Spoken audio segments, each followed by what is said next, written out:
video kali ini aku akan membahas mengenai unsur intrinsik dan unsur ekstrinsik pada novel Kemarau karya A.A. Nafis.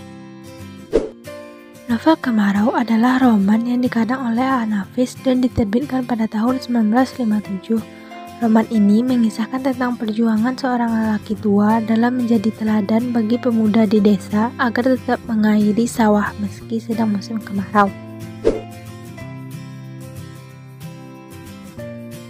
Orang yang mencoba mengubah cara berpikirnya agar lebih berwawasan ke depan dan ingin sekali meningkatkan taraf hidup masyarakat untuk mencapai situasi yang lebih baik.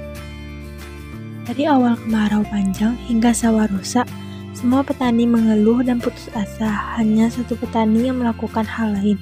Dia adalah seorang pria berusia sekitar 50 tahun. Orang ini disebut Sultan Duano. Sultan Duano memulai hidup baru. Beberapa sawah terlantar telah diberi izin dari mereka yang melakukan pekerjaan ini. Sultan Duano mencoba membujuk masyarakat dengan harapan bisa menompa air dari danau ke sawah. Meski tidak berhasil, dia terus berusaha membujuknya. Orang masih tidak mau bekerja sama, mereka bahkan menganggap Sultan Duano gila dan aneh. Dari senderet Sania hingga Gundam melawan Sultan Duano.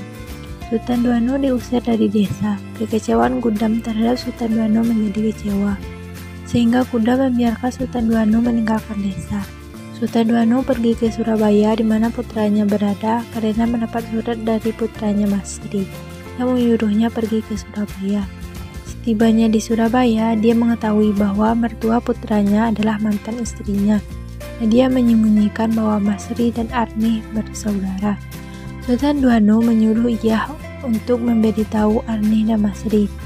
Ia tidak mau memberitahu Sultan Duano bahwa dia masih ingin memberitahu Arnih dan Masri bahwa mereka adalah saudara. Ada perkelahian antara Sultan Duano dan ia. Kepala Sultan Duano dipukul terus-menerus sehingga Sultan Duano jatuh ke tanah. Masri memblokirnya. Setelah memukul Sultan Duano, dia menyadari apa yang telah dia lakukan pada Sultan Duano, dan dia memberitahu Arnih bahwa mereka berdua bersaudara.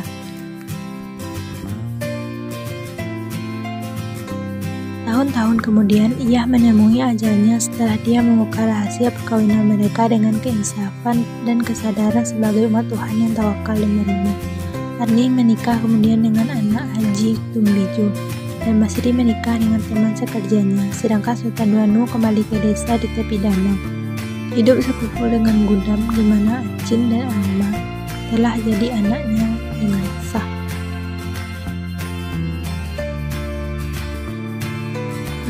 Watak, suka menolong sesama, baik, sabar, pintar, dan tak mudah menyerah. Walinadari, pemimpin yang bijaksana, maju, dan pemberani.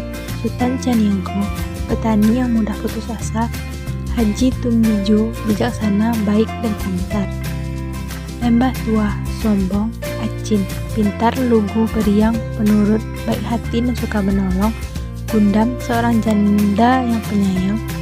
Rajo Bodi, berpegang teguh pada adat, tidak mau berusaha, mudah putus asa, dan berpikiran pendek. Haji Semsiah, sombong. Sania, suka memfitnah, licik, pendendam, dan suka bohong. Latar waktu, pagi hari, siang hari, dan malam hari. Latar tempat, di sawah, di danau, di sungai, di jalan, di rumah, dan di surau. Suasana gugup, senang, marah, sedih, takut, dan tegang. Sudut pandang yang digunakan adalah sudut pandang orang ketiga. Gaya bahasa yang dipakai ialah banyak menggunakan bahasa Minangkabau atau bahasa daerahnya sendiri.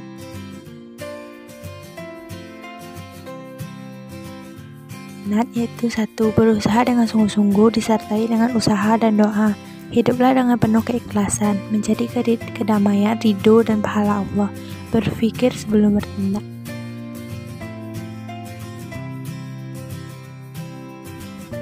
Haji Ali Akbar Nafis lebih dikenal dengan nama A.A. Nafis, yang di kalangan sastrawan digelari sebagai kepala pencemooh.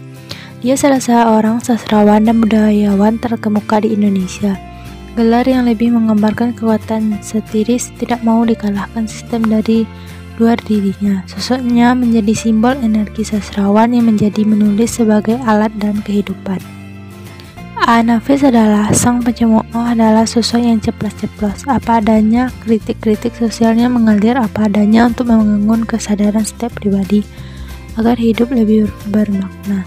Dia selalu mengatakan yang hitam itu hitam dan yang putih itu putih.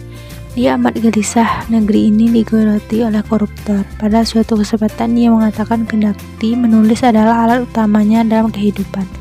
Tapi jika dikasih memilih, dia akan pilih jadi pengusaha untuk menangkap para koruptor. Walau dia tahu risikonya, mungkin dalam 3 bulan dia justru duluan ditembak mati oleh koruptor. Nilai-nilai sosial dalam novel karya Nafis sangat tampak. Masyarakat dalam novel ini bagaimana seorang mencoba untuk mengajak bekerja sama dalam menghadapi kesulitan hidup yang terjadi sepanjang musim kemarau. Nilai moral, tidak ada usaha yang mengkhianati hasil. Berdoa tanpa usaha itu sama dengan sia-sia. Agama, namun sebaliknya juga usaha tanpa adanya doa dan ikhtiar sama saja dengan hal berperang tanpa ada senjata.